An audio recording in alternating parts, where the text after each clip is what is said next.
भारत माता की, भारत माता की, छत्रपती शिवाजी महाराज की, भारत रत्न डॉक्टर बाबासाहेब आंबेडकरांचा, हिंदवी स्वराज्याचे सरसंस्थापक छत्रपती शिवरायांना मानाचा मुजरा करतो। भारतीय राज्यघटनेचे शिल्पकार भारतरत्न डॉक्टर बाबासाहेब आंबेडकर यांना मानवंदना अर्पित करतो। आजच्या आपल्या समारोपीय सत्रामध्ये मंचावर उपस्थित असलेले आपल्या नागपूर महानगराचे अध्यक्ष श्री बंटीजी कुकडे, सन्माननीय आमदार कृष्णाभाऊ खोपडे, मोहनभाऊ मते, विकासजी कुंभारे, प्रवीणजी दटके, सन्माननीय गिरीशजी व्यास, अनिलजी सोले, नानाभाऊ शामकुळे, मिलिंदजी माने, सुधीरजी पारवे, अशोकजी मेंढे, मायाते इवनाते, अर्चनाताई डेहनकर, धर्मपालजी मेश्राम, जयसिंगजी चव्हाण, विक्कीजी कुकरेजा, सुभाषजी पारधी, जयप्रकाशजी गुप्ता, राजीवजी हडप, प्रगतीताई पाटील, गिरीशजी देशमुख, संजयजी बंगाले, रामभाऊ आंबुलकर, गुड्डूजी त्रिवेदी, अश्विनीताई जिचकार, विष्णूजी सांगदे, बाल्याभाऊ बोरकर, दिलीपजी गौर, मुन्नाजी यादव, चंदनजी गोस्वामी, सतीशजी सिरसवान, देवेंद्रजी दस्तुरे, बादलजी राऊत, चेतनजी कायरकर, अविनाशजी ठाकरे,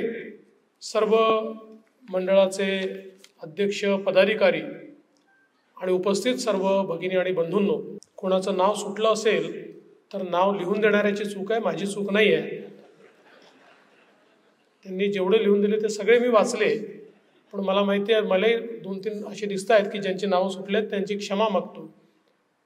आज आपल्या या कार्यकारिणीची सुरुवात माननीय नितीनजींच्या मार्गदर्शनाने आपण केली आणि विविध विषयांवर या ठिकाणी मार्गदर्शन आपल्या विविध नेते मंडळींनी केलं आणि एक पुढचा रोडमॅप देखील आपण सर्वांनी आजच्या कार्यकारिणीमध्ये ठरवला। मगाशी विष्णू म्हणत होता की मी आता पटापटा बोलतो, तर मागून कोणीतरी म्हटलं पटापटा बोल पण खटाखट खटाखट खटाखट नको बोलू, आणि खटाखट काही होत नाही। पण मला असं वाटतं की खरं म्हणजे सगळ्यात पहिल्यांदा नागपूर महानगराच्या टीमचं, सर्व कार्यकर्त्यांचं अभिनंदन केलं पाहिजे की लोकसभेच्या निवडणुकीमध्ये माननीय नितीनजींकरता आपण सगळ्यांनी अविरत मेहनत केली आणि एक अतिशय चांगला विजय हा नागपूरमध्ये आपल्याला मिळाला। मग अशी असं अनिलजींनी सांगितली गोष्ट खरी आहे की त्या ठिकाणी डिव्हिजन कमी असल्यामुळे कदाचित आपल्याला जी अपेक्षित त्या ठिकाणी मार्जिन होती ती मार्जिन दिसत नाही आहे, पण आपली मतं ही जी सातत्याने वाढत होती ती यावेळेस देखील वाढलेली आपल्याला पाहायला मिळाली। आणि विशेषतः ज्या प्रकारे माननीय गडकरी साहेबांचं नेतृत्व आहे आणि संपूर्ण देशामध्ये ज्या प्रकारे त्यांच्या कामातून त्यांची प्रतिमा उभी राहिली आहे, त्यांना साजेसं अशा प्रकारचं मतदान हे नागपूरमधनं नागपूरकरांनी त्यांना दिलं आणि त्याकरता आपण सर्वांनी मेहनत केली, त्याबद्दल आपल्या सर्वांचं मी मनापासून अभिनंदन करतो। खरं म्हणजे लोकसभेच्या निवडणुकांनंतर विशेषतः महाराष्ट्रामध्ये आणि देशातले अनेक कार्यकर्त्यांना निवडणुकीच्या निकालानंतर मी निराश होताना बघितलं। काही प्रमाणात ते योग्यही आहे, कारण आपण जे अपेक्षित केलं होतं त्याच्यापेक्षा कदाचित हा निकाल कमी असेल। पण एक गोष्ट आपण लक्षात घेतली पाहिजे, देशाच्या इतिहासामध्ये नेहरूजींनंतर तिसऱ्यांदा निवडून येणारा पक्ष आणि तिसऱ्यांदा प्रधानमंत्री होणारा नेता भारतीय जनता पक्ष आणि माननीय मोदीजी आहेत। हा एक इतिहास या देशामध्ये आपण रचला आहे आणि एक 3-4 राज्यांमध्ये आपण नरेटिव्हची लढाई जिंकू शकलो नाही आणि म्हणून आपल्याला काही नुकसान झालं आणि ते आपल्याला या ठिकाणी पाहायला मिळालं। आपण जर महाराष्ट्राचा विचार केला तर मी यापूर्वी देखील सांगितलं की महाराष्ट्रामध्ये जिंकलेल्या महाविकास आघाडीमध्ये आणि आपल्या महायुतीमध्ये मतांचं अंतर अतिशय कमी आहे। महाविकास आघाडीला 43.9% इतकी मतं आहेत तर आपल्याला 43.6% इतकी मतं आहेत. म्हणजे फक्त 0.3% मतं या दोन पक्षांमध्ये या ठिकाणी कमी आहेत. आणि आपण जर ॲक्च्युअल मतांमध्ये बघितलं तर महाविकास आघाडीला 2,50,00,000 मिळाले, आपल्याला 2,48,00,000 मिळाले. म्हणजे केवळ 2,00,000 मतं आपल्याला कमी मिळाले. पण अर्थातच त्याचं प्रत्यंतर जागांमध्ये मात्र आपल्याला पाहायला मिळत आहे की जवळपास 30 जागा त्यांना त्या ठिकाणी मिळाल्या. हे सगळं होत असताना जसं मी यापूर्वी देखील सांगितलं की ही लढाई आपली कशी होती, तर आपण केवळ 3 पक्षांशी लढत नव्हतो. 3 पक्षांसोबत एका खोट्या नरेटिव्हशी देखील आपण त्या ठिकाणी लढाई करत होतो. आज जर आपण बघितलं तर भारतीय जनता पक्षाच्या 12 जागा अशा आहेत की ज्या 3% कमी मतांनी आपण हारलो. 4,000, 6,000, 15,000, 16,000, 29,000 अशा आपण या जागा हारलो. म्हणजे काही जागा तर अशा आहेत की एका बूथवर 4 मतं जरी वाढवता आली असती तरी जागा जिंकल्या असत्या. अशा प्रकारची परिस्थिती आपल्याला पाहायला मिळते. त्यामुळे हे खरं आहे की आपल्या जागा 9च निवडून आल्या, आपल्याला अपेक्षित जास्त होत्या. पण कुठेतरी या निवडणुकीमध्ये भारतीय जनता पक्ष म्हणून आपण, आपले कार्यकर्ते, आपले नेते ज्या ताकदीनं आपण उतरायला पाहिजे होतो त्या ताकदीनं आपण उतरलो होतो का याचं विश्लेषण देखील करण्याची आवश्यकता आहे. म्हणजे कोणी घरी बसलं नव्हतं, सगळे मैदानात होते, सगळे काम करत होते. पण ज्या प्रकारे जनतेपर्यंत जायला आपण हवं होतं आणि ज्या प्रकारे नरेटिव्ह आपण काउंटर करायला पाहिजे होता तो मात्र आपण त्या ठिकाणी करू शकलो नाही, हे आपण मान्य केलं पाहिजे. त्यामुळे महाविकास आघाडीशी आपण हारलो नाही, त्यांनी आपला पराभव केला नाही, तर जो फेक नरेटिव्ह आहे त्या फेक नरेटिव्हने आपला पराभव केला, त्याच्याशी मात्र आपण जिंकू शकलो नाही. आणि दुर्दैवाने हा नरेटिव्ह तयार होतोय हे आपण लक्षातच घेतलं नाही, त्याला इफेक्टिव्ह उत्तर आपण देऊ शकलो नाही. आपल्याला कल्पना आहे या ठिकाणी सातत्याने संविधान बदलणार अशा प्रकारचा नरेटिव्ह तयार करण्याचा प्रयत्न केला आणि काही अंशी तो लोकांना खरा वाटला. आता मला अनेक त्या ठिकाणी लोक भेटतात, ते म्हणतात नाही हे मूर्खपणा झाला, आम्हालाही आता समजतं आहे की असं संविधान बदलता येत नाही. आता त्यांना देखील माहिती आहे की सुप्रीम कोर्टानेच निर्णय दिला आहे, त्यामुळे संविधान कोणाला बदलता येत नाही. आणि एवढंच नाही तर भारतरत्न डॉक्टर बाबासाहेब आंबेडकरांनी संविधानामध्ये आरक्षणाची जी काही मर्यादा ठेवली होती 50 वर्षाची, ती 50 वर्षाची मर्यादा संपल्यानंतर त्याला आरक्षणाला वाढ देण्याचं काम जर कोणी केलं असेल तर ते अटल बिहारी वाजपेयीजींनी केलं. अटलजींच्या जमान्यामध्ये त्यावेळी हे 50 वर्ष संपले आणि त्यानंतर पुन्हा त्या ठिकाणी लोकसभेमध्ये जाऊन संविधान संशोधन करून आणि अटलजींनी ही आरक्षणाची मर्यादा वाढवली. पण अनेक वेळा लोकांची मेमरी छोटी असते आणि आपली मेमरी छोटी असते. आपण या सगळ्या गोष्टी लक्षात ठेवत नाही, आपण त्याचा कधी विचार करत नाही. आपल्याला कल्पना असेल की मोदीजी देशाचे असे पहिले प्रधानमंत्री आहेत की ज्यांनी आरक्षण संपूर्ण देशामध्ये लागू केलं. यापूर्वी जम्मू काश्मीरला, नॉर्थ ईस्टमध्ये काही ठिकाणी पूर्णपणे आरक्षण लागू नव्हतं. जम्मू काश्मीरला तर ते नव्हतंच. जम्मू काश्मीरलाही आरक्षण लागू करण्याचं काम हे मोदीजींनी केलं. त्यामुळे ज्यांनी आरक्षण दिलं, जे आरक्षणाच्या पाठीशी उभे राहिले, त्यांच्याच विरुद्ध नरेटिव्ह तयार झाला की आरक्षणाचे विरोधी आहेत किंवा हे 400 आले तर हे आरक्षण बदलणार आहेत. आणि हा नरेटिव्ह लोकांच्या डोक्यामध्ये गेला. मला असं वाटतं की कुठेतरी कम्युनिकेशनमध्ये आपण कमी पडलो. आज ठीक आहे, लोकांना रिअलाइज होत आहे, लोकांना ते लक्षात येत आहे, हा खोटा नरेटिव्ह होता हे लक्षात येत आहे. पण तरी देखील त्याची लढाई आपण योग्य प्रकारे लढू शकलो नाही. SC असेल, ST कम्युनिटी असेल, आदिवासी समाज असेल, या प्रत्येक ठिकाणी अशा प्रकारचा फेक नरेटिव्ह हा तयार करण्याचं काम या महाविकास आघाडीच्या लोकांनी केलं. आत्ताच्या परिस्थितीमध्ये महाविकास आघाडीचा डाव हा आपण जर सगळ्यांनी समजून घेतला तर एकच त्यांची स्ट्रॅटेजी आहे, खोटं बोल पण रेटून बोल. बघा, ते विकासावर आपल्याशी कॉम्पिटिशन करू शकत नाही. कारण त्यांना विचारलं ज्यावेळेस आपण, सांगा 58-60 वर्ष राज्य होतं, तुम्ही काय केलं आणि आम्ही काय केलं, तर ते त्याच्यावर आपल्याशी बोलू शकत नाही. ते करप्शनवर आपल्याशी बोलू शकत नाही. त्यांचा काळ हा लोकांनी पाहिलेला आहे. रोज नवनवीन घोटाळे झाले, त्यामुळे घोटाळेबाजी त्यांची आपण बघितलेली आहे. कशा प्रकारे त्यांनी स्वतःचीच घरं भरली हे देखील जनतेने त्या ठिकाणी बघितलेली आहे. त्यामुळे या कुठल्याच विषयावर ते आपल्याशी बोलू शकत नाही. आणि म्हणून मग कुठला तरी खोटा नरेटिव्ह तयार करायचा, काहीतरी त्याच्यामध्ये चुकीचं काढायचं. मग विकास झाला तर शहरांचाच केला, मग गावामध्ये रस्ते केले तर ते कॉन्क्रीटचेच नाही केले, मग गावापर्यंत वीज पोचली तर 3 फेज नाही पोचली, मग 3 फेज वीज पोचली तर त्याचा करंटच आमच्यापर्यंत येत नाही. म्हणजे तुम्ही किती चांगलं करा, त्यांना एकच काम करायचं आहे, खोटं बोलायचं. आणि या खोट्या नरेटिव्हला थांबवायचं असेल तर आपल्याला मुखर व्हावं लागेल, आपला संवाद वाढवावा लागेल.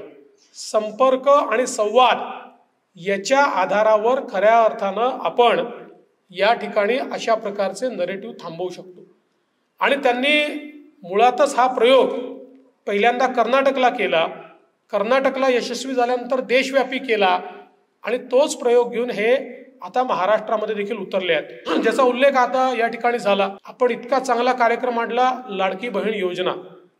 लाडकी बहीण योजनेच्या अंतर्गत आपण जवळपास 2.5 ते 3 कोटी महिलांना 1500 रुपये महिना त्यांच्या खात्यामध्ये देणार आहोत.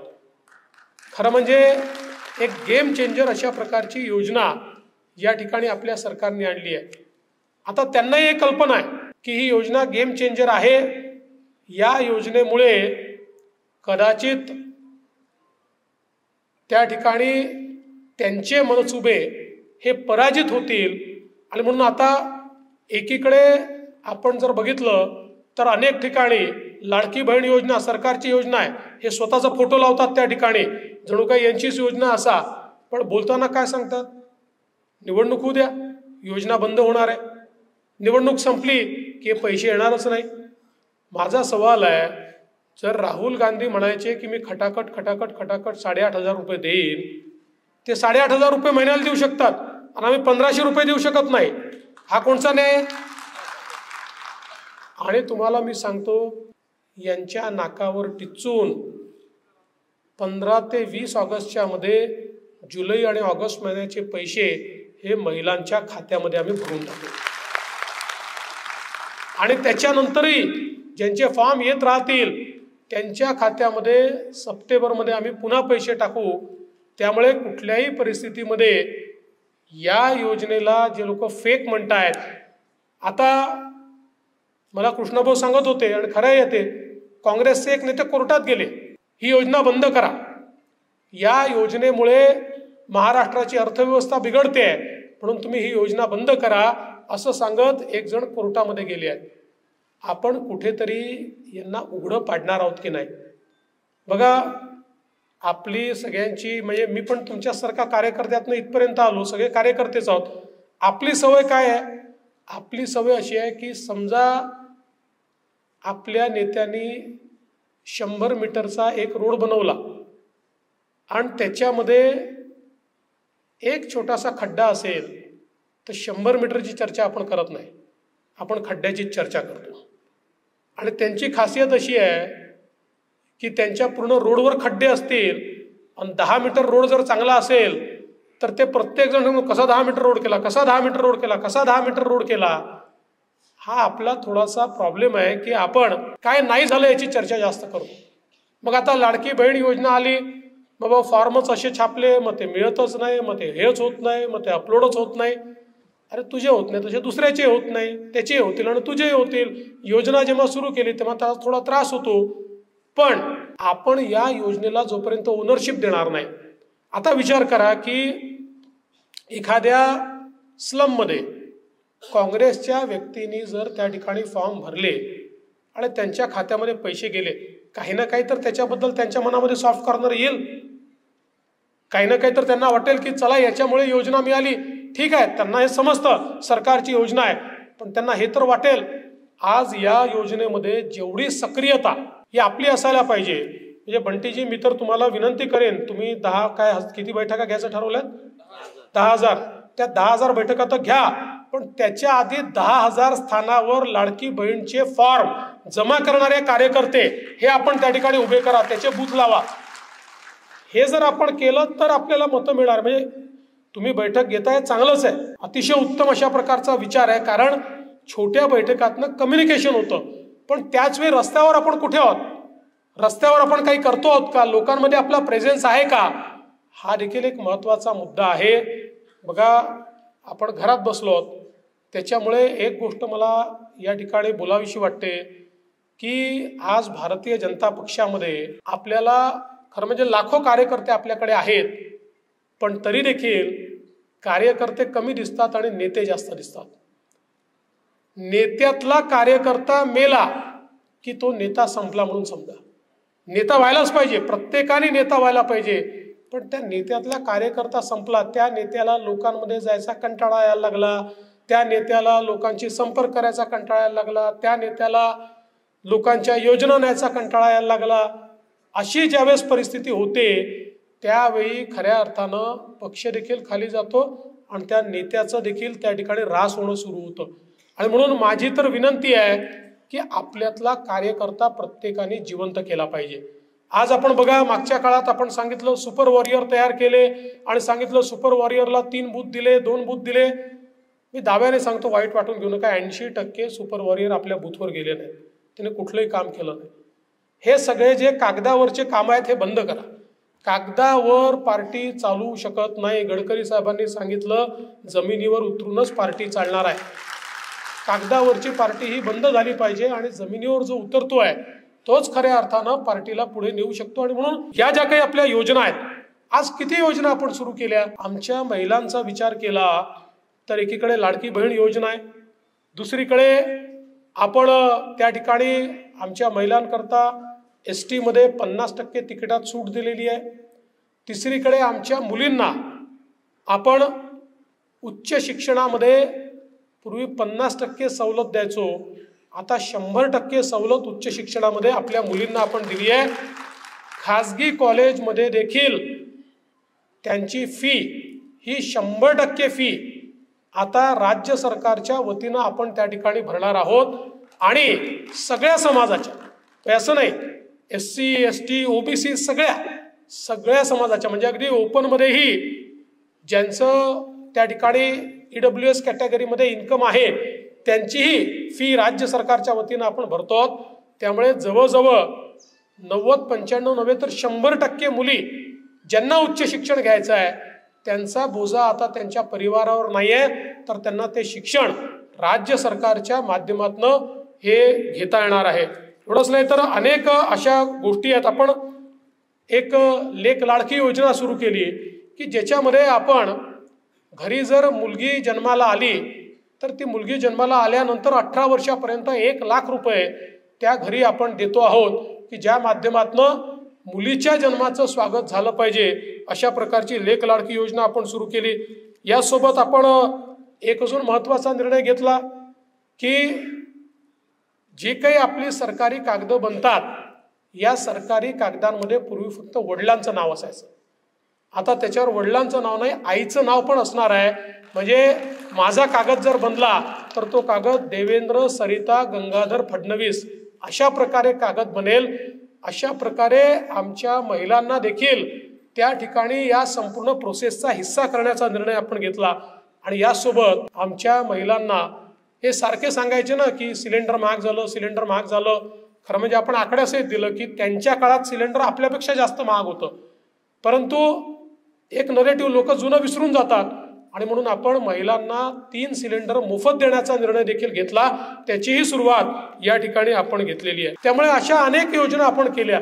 आपल्या निराधार ज्या महिला होत्या त्यांना 800 रुपये मिळायचे, मग 900 रुपये मिळायचे, त्यांनाही आता 1500 रुपये मिळतील. अशा प्रकारची योजना आपण या ठिकाणी सुरू केली. आणि यासोबत आमच्या तरुणांकरता एक अत्यंत महत्त्वाची योजना आपल्याला कल्पना आहे की या ठिकाणी आपल्या तरुणांना रोजगार मिळावा या दृष्टीनं त्यांची एक अप्रेंटिसशिपची योजना आपण सुरू केली आहे की जी आस्थापना त्यांना नोकरी देईल त्याला वर्षभर त्याचा पगार हा आपण राज्य सरकारच्या माध्यमातून 10,000 रुपयापर्यंतचा पगार देणार आहोत. आणि ही जी मुलं एकदा तिथे लागली, त्यांनी चांगलं काम केलं तर तिथे परमनंट होतील. आणि समजा तिथे परमनंट नाही होऊ शकली तरी त्यांना जे प्रशिक्षण मिळणार आहे त्या प्रशिक्षणामुळे त्यांना स्वतःचा रोजगार करता येईल किंवा अन्यत्र कुठे त्यांना नोकरी मिळेल. त्यामुळे अशा प्रकारे 10,000 रुपयापर्यंतचा त्यांचा पगार हा आपण देतोय आणि 10 लाख तरुणांना आपण हा पगार त्या ठिकाणी देतोय. त्यामुळे मला असं वाटतं की समाजातले जे वेगवेगळे घटक आहेत या सगळ्या घटकांना त्या ठिकाणी मदत करण्याचं काम आपण केलं. आपल्या नागपूर महानगराची कार्यकारिणी तरी देखील मला सांगितलं पाहिजे की शेतकऱ्यांकरता देखील अनेक आपण चांगल्या योजना केल्या. आपण आता 12,000 रुपये त्यांना किसान सन्मान योजनेत देतो. 1 रुपयात आपण पीक विमा दिला. जवळपास 1,50,00,000 शेतकऱ्यांना 1 रुपयाचा पीक विम्याचा लाभ त्या ठिकाणी मिळाला आणि त्यांच्या खात्यामध्ये पैसे गेले. यासोबत शेतकऱ्यांकरता वीज बिल माफीची योजना आपण आणली. 7.5 हॉर्स पॉवर पर्यंत आपले एकूण राज्यामध्ये 45 लाख 46 लाख कृषी पंप आहेत. त्यातले 43 लाख कृषी पंप 7.5 हॉर्स पॉवर पर्यंतचे आहेत. म्हणजे या सगळ्या पंपांना आपण वीज बिलची माफी दिली. यापुढे शेतकऱ्याला आपल्या विजेचं बिल भरावं लागणार नाही, त्याचं सगळं बिल सरकार भरेल अशा प्रकारचा निर्णय देखील या ठिकाणी आपण केला. कापूस असेल, सोयाबीन असेल, याच्यामध्ये शेतकऱ्याचं जे नुकसान झालं होतं त्याची योजना आपण आणली आणि त्याच्यामध्ये भावांतर योजनेच्या अंतर्गत त्यांना त्या ठिकाणी निधी पैसा देण्याचा प्रयत्न आपण सुरू केला. आमच्या धानाच्या शेतकऱ्याला बोनस देण्याचं काम आपण सुरू केलं. म्हणजे आपण जर ही यादी वाचत गेलो तर यादी मोठी आहे. पण हे सगळं दिलं आपण आणि जर कम्युनिकेशनच नसलं तर हे सगळं देण्याचा काही फायदा होत नाही. लोकांना आपण काय केलं आहे हे वारंवार सांगावं लागतं, त्यांच्यापर्यंत आपल्याला पोचावं लागतं. मला याही गोष्टीची म्हणजे ही गोष्ट मला माहिती आहे आणि मी ती कबूल करतो. म्हणजे त्यात काही कबूल करण्यात कमीपणा नाही आहे की मागची 5 वर्ष आपण कार्यकर्त्याला खूप जास्त काम दिलं. इतक्या गोष्टी त्यांच्या पाठीमागे आपण लावल्या की शेवटी इलेक्शन येतपर्यंत कार्यकर्ता थकून गेला होता. यात काही दुमत नाही आहे. पण आता असं लावायचं नाही आपल्याला. आता लिमिटेड गोष्टी करायच्या आहेत. आता तुमच्याकडनं अपेक्षा एवढीच आहे, 100 दिवस पूर्ण ताकदीने पदाधिकारी आणि कार्यकर्ते जर मैदानात उतरले, मी तुम्हाला सांगतो या ठिकाणी अरे लाडकी बहीण योजना केल्याबरोबरच आता सगळे म्हणायला लागले की यांचे 3-4% मतं वाढली. आणि आपण किती टक्क्यांनी मागे आहोत? 0.3%. 2% मतं जर आपण वाढवली 2% तर 200 वर चालले जाऊ. 200 जागा येतील आपल्या. 2%ची किमयाती असणार आहे. त्यामुळे लढाई अटीतटीची आहे आणि सामना टप्प्यात आहे. पण आपल्याला कल्पना आहे छत्रपती शिवाजी महाराजांचे मावळे हे लाखाच्या फौजांना का हरवायचे? कारण त्यांच्या मनामध्ये हे पक्क होतं की आमची लढाई ही जशी राजा करताय तशी आमची लढाई देव देश आणि धर्मा करताय. आमची लढाई आपल्या अस्मिते करताय. आमची लढाई आपल्या रयते करताय. सर्वसामान्यांकरता आमची लढाई आहे. आणि म्हणून त्याच्या मनामध्ये जी ऊर्जा असायची, जी विजिगीषू वृत्ती असायची, ती वृत्ती घेऊन तो उतरायचा. 5,000 मावळे लाखाची फौज त्या ठिकाणी परास्त करायचे. आज त्या मावळ्यांची ती जी भावना आहे ती भावना घेऊन रस्त्यावर उतरणारे कार्यकर्ते हे जर 100 दिवसात आपण उतरवले तर मी तुम्हाला सांगतो नागपूर महानगराच्या 6 जागा आपण या ठिकाणी निवडून आणू आणि या महाराष्ट्रामध्ये एक प्रचंड मोठा विजय हा आपण निश्चितपणे प्राप्त करू. आज आपण पाहू शकतो खरं म्हणजे आपल्या सरकारने घेतलेले एक एक निर्णय जर आपण बघितले, मी ज्यावेळेस मुख्यमंत्री होतो त्यावेळी आपण ओबीसी समाजाकरता एक वेगळं मंत्रालय तयार केलं. पहिल्यांदा ओबीसी समाजाकरता महाज्योतीसारखी संस्था आपण तयार केली. ओबीसी समाजाचे हॉस्टेल्स आपण तयार केले. आणि आता तर मला सांगताना आनंद वाटतो की आम्ही ज्यावेळेस 36 हॉस्टेल घोषित केले, हे उद्धव ठाकरेंचं सरकार आलं आणि वडेट्टीवारांनी GR काढला, 36 ने आम्ही 72 हॉस्टेल देणार. म्हटलं चांगलं आहे. एक हॉस्टेलची एक वीट त्यांनी ठेवली नाही. मला सांगताना आनंद वाटतो, 52 हॉस्टेल गेल्या 2 वर्षामध्ये आपण सुरू केले आणि यावर्षी त्याची ॲडमिशन होते आहे.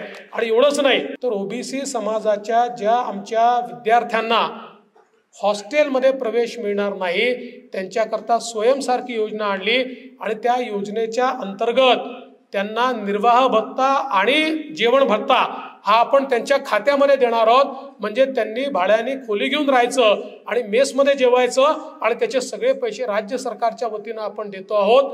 आणि कुठल्याही परिस्थितीमध्ये एकही मुलगा मला राहायला जागा नाही किंवा मला हॉस्टेलमध्ये जागा मिळाली नाही म्हणून मी त्या ठिकाणी आता शिकणार नाही अशी अवस्था नाही आहे.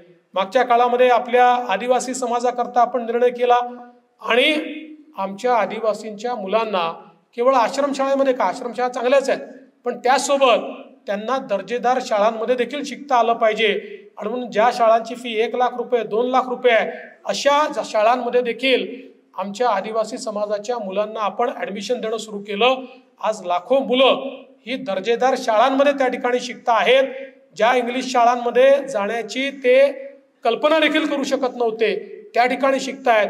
आणि आमचे आदिवासी असो, आमची SC असो किंवा आमची OBC असो, या सगळ्या बांधवांकरता स्वयंसारखी योजना आपण सुरू करून ज्यांना हॉस्टेलमध्ये ॲडमिशन मिळणार नाही म्हणजे एकीकडे फी माफ केली, दुसरीकडे हॉस्टेलची ॲडमिशन आपण प्रत्येकाला दिली. हॉस्टेलची ॲडमिशन मिळाली नाही त्याला निर्वाह भत्ता दिला. कोणीही शिक्षणापासून त्या ठिकाणी वंचित राहणार नाही अशा प्रकारची व्यवस्था ही आपण या निमित्ताने केली आहे. आणि म्हणून मी आपल्याला एवढंच सांगतो की हे सगळं काम केल्यानंतर भारतीय जनता पक्षाचं उपकरण काय आहे, भारतीय जनता पक्षाचं शस्त्र काय आहे.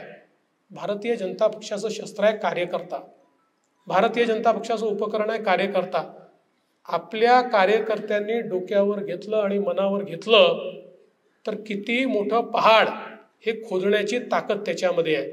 बघा हा कुठला पक्ष आहे, 1984 साली ज्यांचे 2 लोक निवडून आले होते, लोक म्हणायचे संपले, आता यांना कोणीही वाचवू शकत नाही. भारतीय जनता पक्ष नावाचा हा जो काही पक्ष आहे हा पूर्णपणे संपला. त्याच पक्षाने 98-99 ला आपलं सरकार आणलं आणि त्यानंतर मोदीजींच्या नेतृत्वात 2014 साली पूर्ण बहुमताचं सरकार आणलं आणि 3 वेळा लगातार आपण या ठिकाणी देशामध्ये आपलं सरकार घेऊन आलो.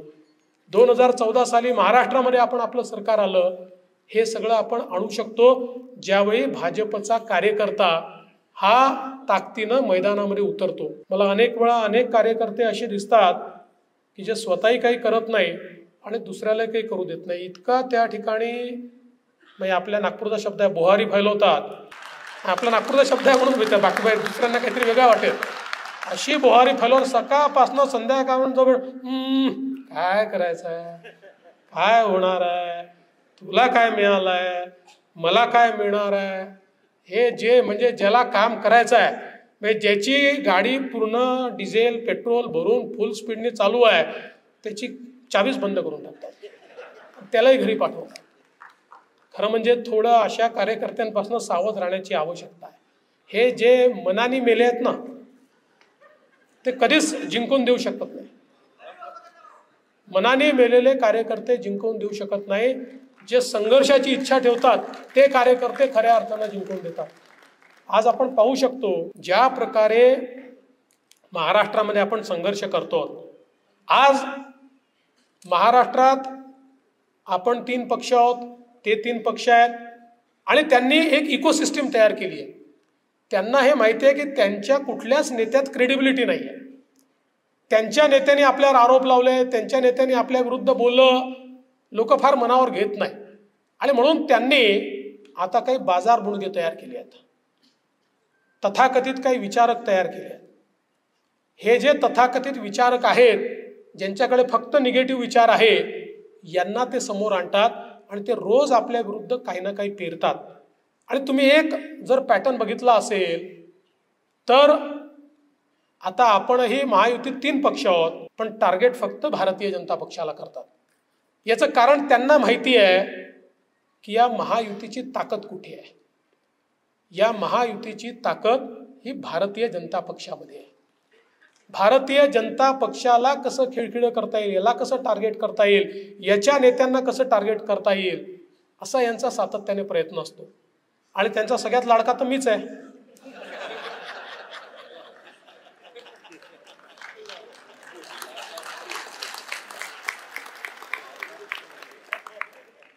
त्यांचं एक ठाम मत झालंय की जोपर्यंत देवेंद्र फडणवीस आहे तोपर्यंत सत्ता मिळणं हे सोपं नाही, त्यामुळे यालाच टार्गेट करा. पण तुम्हाला एक गोष्ट सांगतो, काही आईबापाचा आशीर्वाद म्हणा, काही ईश्वराची कृपा म्हणा आणि कार्यकर्त्यांचं बळ म्हणा, यांनी जेवढे वेळा माझ्यावर आक्रमण केलं तेवढे वेळा यांनाच मागे जावं लागलं. हे माझं काही वाकडं करू शकत नाही आणि पुढेही करू शकणार नाही. बघा, माझी कवच कुंडलं कोण आहे? तुम्ही आहे. माझी कवच कुंडलं हा समोर बसलेला पदाधिकारी कार्यकर्ता, हा जोपर्यंत माझ्या आणि भाजपच्या पाठीची आहे, हे माझं काही वाकडं करू शकत नाही. या सगळ्यांना आपण पुरून उरणार आहोत. त्यामुळे थोडं ताकदीनं, थोडं मनामध्ये एक विजयाची उर्मी घेऊन, आणि पहिल्यांदा सगळ्यात महत्त्वाचं काय असतं? आपल्या स्वतःचा आत्मविश्वास. आत्मविश्वास गमावलेले लोक लढाई जिंकू शकत नाही. लढाईला उतरायचं आहे. ज्याला आत्मविश्वास, आणि मी तुम्हाला सांगतो, मी पुण्याच्या कार्यकारिणीमध्येही सांगितलं, आजही तुम्हाला सांगतो, आजही तुम्ही आजचा दिवस आणि देवेंद्र फडणवीसचं नाव लिहून ठेवा. तुम्ही मैदानात उतरा. 2024च्या विधानसभेवर भगवा लावून दाखवू. 2024ची विधानसभा ही महायुतीच या ठिकाणी जिंकणार आहे. आपण बिलकुल हे डोक्यातनं काढून टाका की काही टफ फाईट होणार आहे, काही अडचणी आहेत. इलेक्शन सारखं लढायचं आहे. आम्ही पण तयारी केली आहे. आपल्याला कल्पना आहे की शेवटी ससा आणि कासवाची लढाई आपण शर्यत आपण पाहिली आहे. आपण लहानपणापासून ती गोष्ट ऐकतो. तर पहिल्यांदा ससा फार ओव्हर कॉन्फिडंट होता, कासव चालत राहिला, ससा झोपला, कासवाने ते पार करून टाकलं. त्याच्यानंतर ससा पण अलर्ट झाला आणि मग सस्यानी पण जोरदार धाव घेतली आणि तो जिंकला. तो जिंकल्यानंतर, म्हणजे मी ससा कोण कासव कोण हे नाही सांगत आहे, स्ट्रॅटेजी काय असते ते सांगतो. स्ट्रॅटेजी अशी आहे की त्याच्यानंतर मग कासवाने पुन्हा चॅलेंज दिला सस्याला आणि म्हणाला की चल आपण पुन्हा शर्यत लावू. म्हणाला चल. ससा म्हणाला काय हरकत नाही, पुन्हा शर्यत लावू. म्हणाला पण आता शर्यतीमध्ये कुठून जायचं आहे मी ठरवणार. तर तो म्हणाला की ठीक आहे, रस्ता तू ठरव. आणि रस्ता ठरला आणि जोरदार ससा धावत गेला. हा हळूहळू हळूहळू येत होता. एका ठिकाणी जाऊन ससा थांबला. समोर नदी होती. नदीच्या पलीकडे शर्यत जिंकण्याचं स्थान होतं. ससा त्या नदीकडे पाहत राहिला. कासव हळूहळू आला. आल्यानंतर त्या नदीत उडी मारली, सस्याला बाय बाय केलं आणि त्या ठिकाणी जाऊन दुसऱ्या किनाऱ्यावर जाऊन त्यांनी शर्यत जिंकली. त्यामुळे लढाई जी असते ही आपल्या बॅटलफील्डवर लढायची असते, ती आपल्या स्ट्रेंथवर लढायची असते, ती आपल्या ताकदीवर लढायची असते. आपल्याकडे काय बेस्ट आहे त्याच्या आधारावरती लढायची असते. आणि आपल्याकडे सगळ्यात चांगलं काय असेल तर आपला कार्यकर्ता आहे. या कार्यकर्त्याला जर आपण चार्ज केलं तर या लढाईमध्ये कोणीही आपल्याला हरवू शकत नाही.